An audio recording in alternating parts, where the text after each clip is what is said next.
So today, we're going to start sharing a story from one of my absolutely favorite authors, Lois Lowry.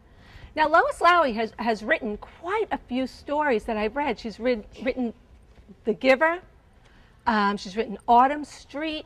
There are so many books that I have read written by her, but I didn't really know much about her. And what she did in this book is that she wrote a book about her life. And what I absolutely adore about this book is the fact that she took pictures from her life and documents and then wrote off of them, wrote entire stories about what happened in the picture. Sometimes she writes just a little bit, very, very tiny amount of text about a picture. Other times she writes a whole bunch about the picture. Now, this particular one I love because here's Lois as a little girl, and she just looks so sweet and kind, and she's just sitting there so innocently in this picture, and I just love it about her because I think we all have pictures of ourselves looking really, really like sweet little kids, and we know that sometimes our parents don't think that we're all that sweet. So I love this particular picture. And it was taken in 1943. So Lois took time to write about something that happened in her life from a really long time ago. One chilly day when I was in first grade, walking home alone from school, taking a shortcut through an alley behind my house, I found what I thought was a very cold mouse asleep.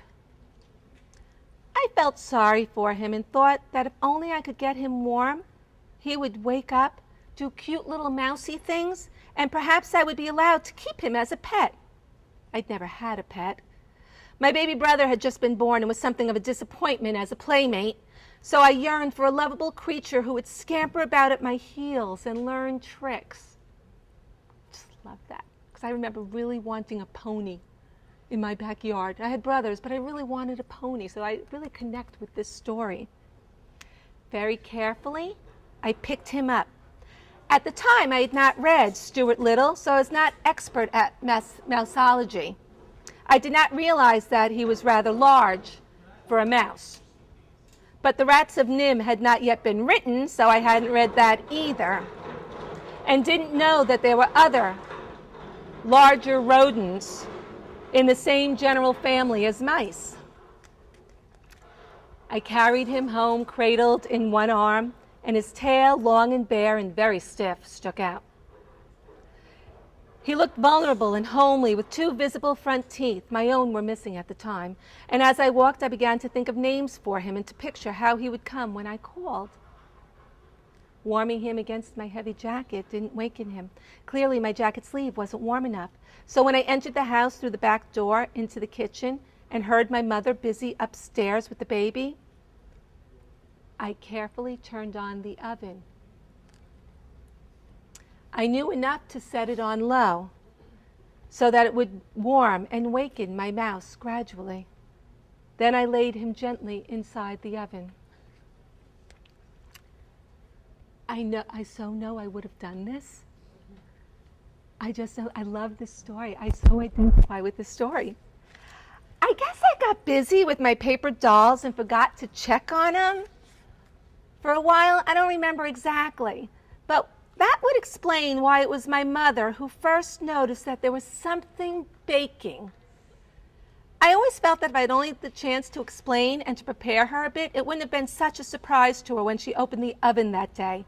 I felt that if she had just looked at my very innocent face, my wide open, completely uncriminal eyes, instead of screaming at me for no reason whatsoever, the whole incident would have been handled better. I've always felt she overreacted. Isn't that a great story? Does it remind you of something that you've done that you just thought you were doing such a good thing and it ended up maybe not being perceived as being such a good thing by your parents? Can you turn to each other right now and tell each other about a story from your life that this may have reminded you of?